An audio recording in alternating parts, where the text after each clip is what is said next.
በስመ አብ ወወልድ ወመንፈስ ቅዱስ አሃዱ አምላክ። ሰላም እግዚአብሔር ከሁላችን ጋር ይሁን። የተከበሩ አባታችን መላከ ፀሐይ በቀለ ተሰማ የዚህ ካቴድራል አስተዳዳሪ፣ የመንጋው መሪ፣ የተከበራችሁ ሊቃውንተ ቤተ ክርስቲያን፣ መምህራነ ወንጌል፣ ካህናት፣ ዲያቆናት፣ የሰንበት ትምህርት ቤት ተማሪዎች፣ የተከበራችሁ ልዑል እግዚአብሔር በወርቀ ደሙ የዋጃችሁ የልዑል እግዚአብሔር ቤተሰቦች፣ የእናታችን የእመቤታችን የቅድስት ድንግል ማርያም ወዳጆች፣ የቅድስት ቤተ ክርስቲያን ልጆች፣ ምእመናንና ምእመናት እንደምን ዋላችሁ? ፈጣሪ ፍጥረታት መጋቤ ዓለማት ዓለምን ፈጥሮ የሚመግበው ገናናው አምላካችን ቸሩ አባታችን እግዚአብሔር ኃጢአታችንን ሰፍሮ በደላችንንም ቆጥሮ ሳይቀጣንና ሳይቆጣን በምሕረቱ በቸርነቱ በአባታዊ ፍቅሩ ጠብቆ ለዚህ ዕለትና ሰዓት ስላደረሰን ስሙ ለዘላለም የተመሰገነ ይሁን። ወእምድኅረ ሀለፉ እሉ ናሁ አስተራዮ መልአከ እግዚአብሔር በሕልም ለዮሴፍ እንዘ ይብል ተንስ ወንሳ ሕፃነ ወእሞ ወጉዬ ውስተ ምድረ ግብፅ ወሃሉ ህዬ እስካመ እነግረከ።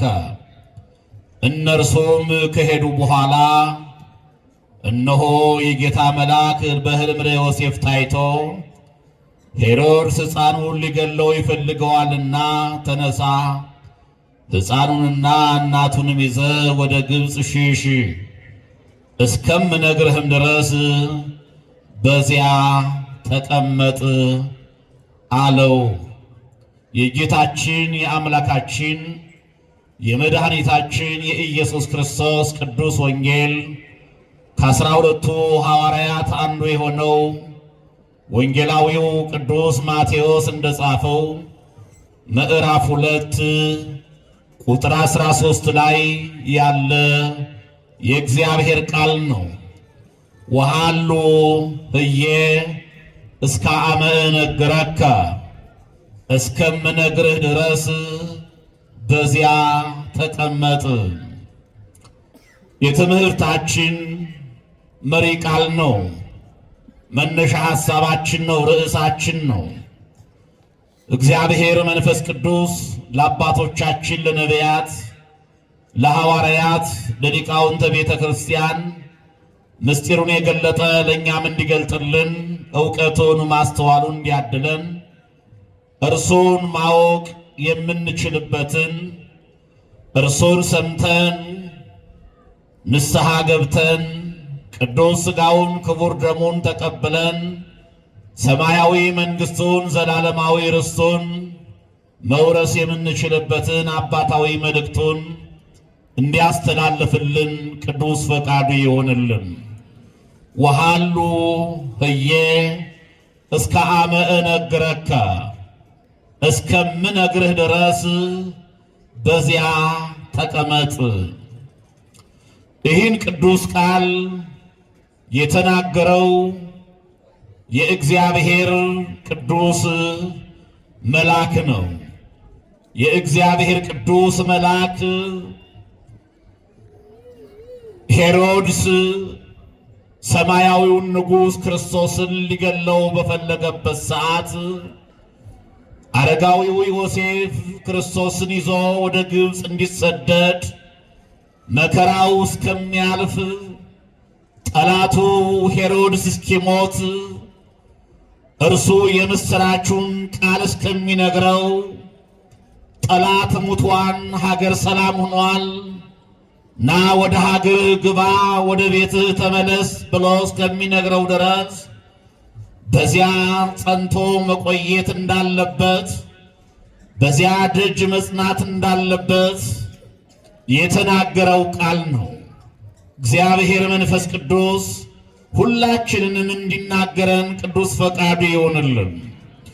የዚህን መነሻ ሐሳብ ለመመልከት ከቁጥር 1 ጀምሮ ማየት ተገቢ ነው። የእግዚአብሔር ልጆች እንዲህ ይለናል። ቁጥር 1 ላይ ወተወሊዶ እግዚ ኢየሱስ በቤተልሔም ዘይሁዳ በመዋዕለ ሄሮድስ ንጉሥ ናሁ ሰብአ ሰገል መጹ።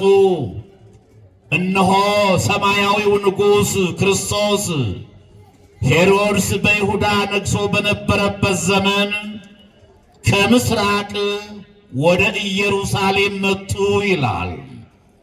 ሰብአ ሰገል ከምስራቅ ወደ ኢየሩሳሌም መጡ። መጽሐፍ ቅዱስ ብዙ ጊዜ አቅጣጫ የሚጠቁመን ክርስቶስ የተወለደበትን፣ ክርስቶስ ያደገበትን፣ የምስራቹ ወንጌል የተሰበከበትን ኢየሩሳሌምን መነሻ በማድረግ ነው። ስለዚህም ነው ከምስራቅ ሲለን ከኢየሩሳሌም በስተ ምስራቅ በኩል ለማለት ነው። ከኢየሩሳሌም በስተ ምስራቅ በኩል ሰብአ ሰገል ወደ ኢየሩሳሌም መጡ ይላል። ሰብአ ሰገል ማለት ሰብአ ጥበብ ማለት ነው። የጥበብ ሰዎች፣ የፍልስፍና ሰዎች ማለት ነው። አው ሰብአ ሰገል ማለት ገር ውስተ አፈ ንጉሥ ይላሉ ሊቃውንቱ።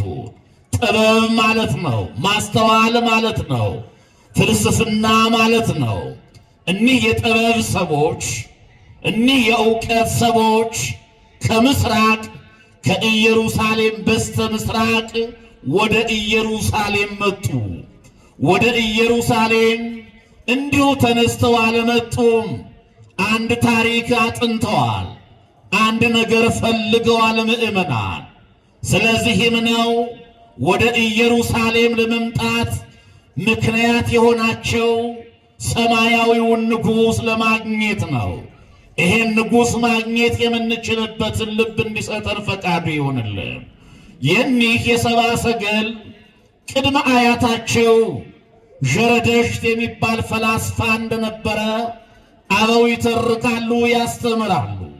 ይህ ሰው አንድ ቀን ከነቃማይ ማለትም ከውሃ ምንጭ አጠገብ ሆኖ ፍልስፍና ሲያጠና ዛሬ ቅዱስ ሉቃስ በሳላት ሕፃኑን ክርስቶስን ታቅፋ ድንግል ማርያምን በምናያት መልኩ ሕፃኑን ታቅፋ በሰሌዳ ኮከብ ተቀርጻ ተገለጸችለት ይላል።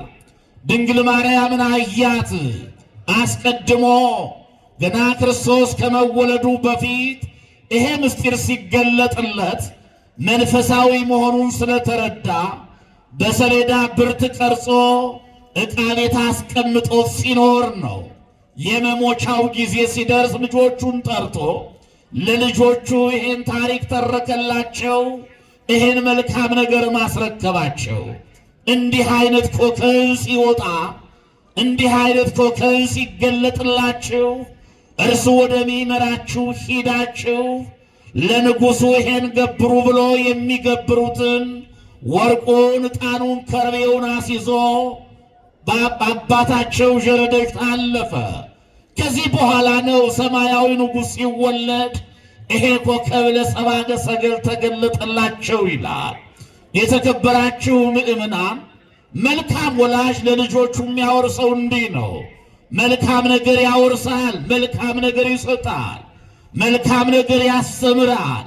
እኛ እውነት ነው ለልጆቻችን እንኖራለን፣ ከኛ በላይ ለእነርሱ እናስባለን። በምድራዊው ጥበብ እንዲካኑ፣ ምድራዊውን ዕውቀት እንዲቀስሙ ተቸግረንም ቢሆን ከፍለን እናስተምራለን። ይህን ማድረጋችን መልካም ነው ምእመናን። ነገር ግን ለሥጋዊ ዕውቀታቸው፣ ለሥጋዊ ኑሯቸው ከምንጨነቀው በላይ ግን ሰማያዊውን የእግዚአብሔርን መንግሥት የሚወርሱበትን፣ እግዚአብሔርን የሚያውቁበትን መንፈሳዊውን ጥበብ ልናስተምራቸው፣ ሥርዓተ ቤተ ክርስቲያን ልናስጠናቸው ያስፈልጋል። ዠረደሽት ይሄን ነው የሚያስተምረን። ለልጆቹ መልካም ነገር ነው ያሳያቸው። ለልጆቹ መልካም ነገር ነው ያወረሳቸው። እርሱ አለፈ፣ ታሪኩ ግን አላለፈም። ስለዚህም ነው ኮከቡ ሲገለጥላቸው በኮከብ እየተመሩ ወደ ኢየሩሳሌም ሄዱ ይላል።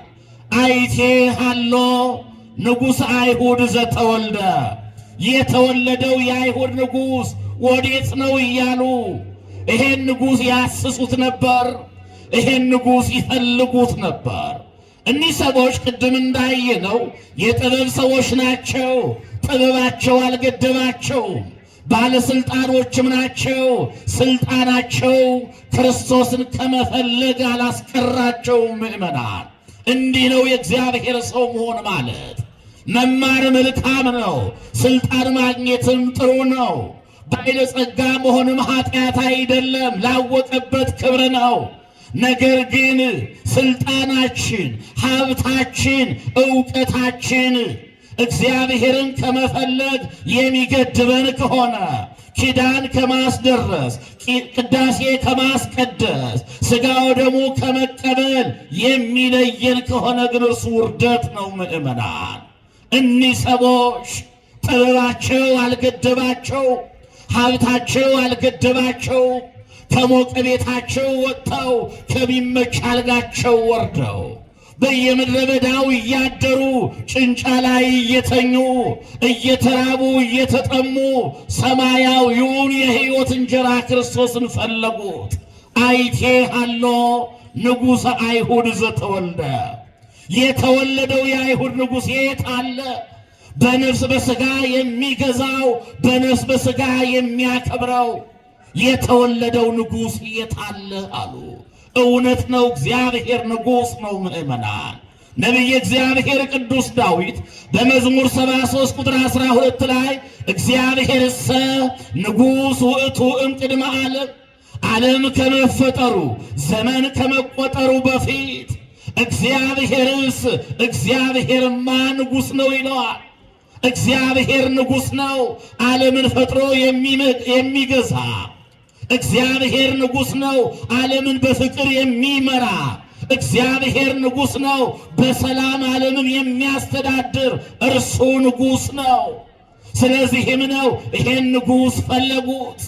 ምእመናን፣ ዛሬኛ ምን ይሆን የምንፈልገው? እኛ ለምንድን ነው የምንደክመው? አላረፍንም፣ እንሮጣለን። አላረፍንም፣ እንደክማለን። ሩጫችን፣ ድካማችን ግን ምን ለማግኘት ነው?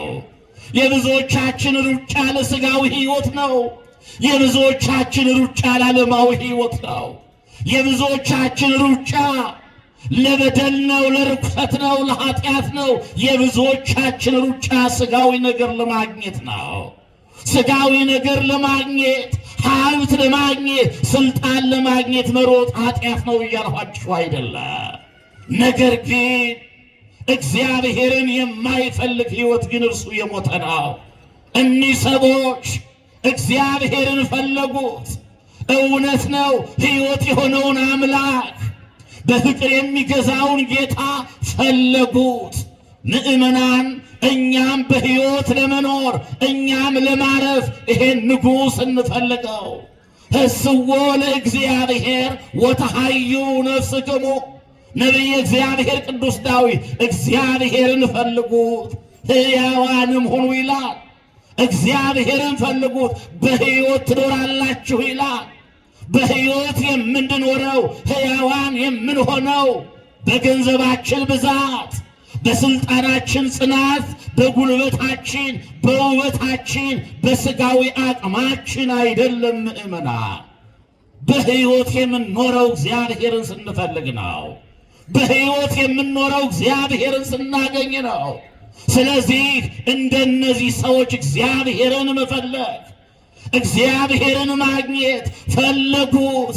የት አላሉ?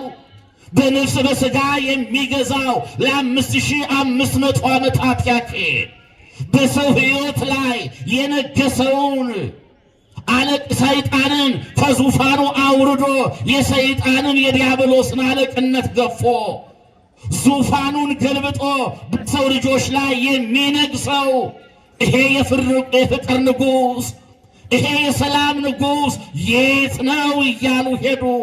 ወሰሚኦ ሄሮድስ ንጉሥ ደንገጸ ወተሐውከ። ሄሮድስ ይሄን ሰምቶ ደነገጠ ይላል። ንጉሥ የምትለዋን ቃል አዎ ስልጣን ያስፈራን ያስደነግጣል። እንዲህ ነው ምእመናን። እኛ እኮ የሰላም ሰዎች ነን። እኛ እኮ የእረፍት ሰዎች ነን። ሁልጊዜም ቢሆን ትልቅ ቦታ ላይ ያለ ሰው ይፈራል፣ ይሰጋል። ንጉሥ የምትለዋን ቃል በመስማቱ ብቻ ይሄማ ንጉሥ ከሆነ ሳይገል አይነግስም በማለት ደነገጠ ይላል፣ ፈራ ይላል። እግዚአብሔርን ለእኒህ ሰዎች የገለጠው ይሄን ስም ነበረ። አስፈሪ የሆነውን አስደንጋጭ የሆነውን ሄሮድስን የሚያንቀጠቅጠውን ንጉሥ የሚለውን ሊቃውንቱ ይሄን ማዕከላዊ ስም ይሉታል። እግዚአብሔር ላዕላዊ ስሙን እግዚአብሔር የሚለውን አምላክ የሚለውን ፈጣሪ የሚለውን ስም አይደለም የገለጠላቸው። የተወለደው እግዚአብሔር የተወለደው አምላክ የት አለ ቢሉ የተነገረውን ትንቢት ያላወቁ ያልተማሩ እንዴት እግዚአብሔር ይወለዳል ብለው ቸል እንዳይሏቸው ይሄን ስም አይደለም የገለጠላቸው። ወይም ታህታዊ የሚባለውን ስም ለነቢዩ ለኢሳይያስ እንደተገለጠለት ሕፃን ልጅ የሚለውን ስም አይደለም የገለጠላቸው። የተወለደው ሕፃን የት አለ እያሉ ቢጠይቁ በእስራኤል ከተማ ብዙ ተወልዶ ብዙ ደግሞ ሙቶ ያድራል። የትኛውን ሕፃን እንድንላቸው ነው? ወደ ማን ቤት እንድንመራቸው ነው ብለው እንዳይስቁባቸው እንዳይሳለቁባቸው ማዕከላዊ የሆነውን አምላክነቱን ሰውነቱንም የሚገልጠውን ንጉሥ የሚለውን ስም ገለጠላቸው። ንጉሥ ማለት በሌላ አባባል መሲህ ማለት ነው፣ ክርስቶስ ማለት ነው። የተወለደው ንጉሥ የት አለ? ይሄን ሲሰማ ነው ደነገጠ፣ ፈራ። ወኩላ ኢየሩሳሌም ከተማዋም ተረበሸች ይላል።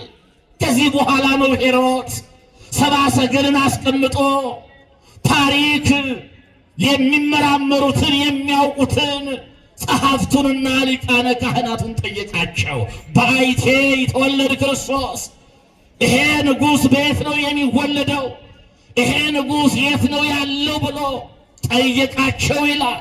ታሪክ አዋቂዎቹ ታሪክ ነገድ ከነገድ እንዳይቀላቀል ይልቁንም ክህነት ከቤተ ሌዊ መንግሥት ከቤተ ይሁዳ እንዳይወጣ ታሪክ የሚሰንዱትን ጸሐፍቱን እንዲሁም ታሪክ የሚመራመሩትን ሊቃነ ካህናቱን ንገሩኝ አላቸው።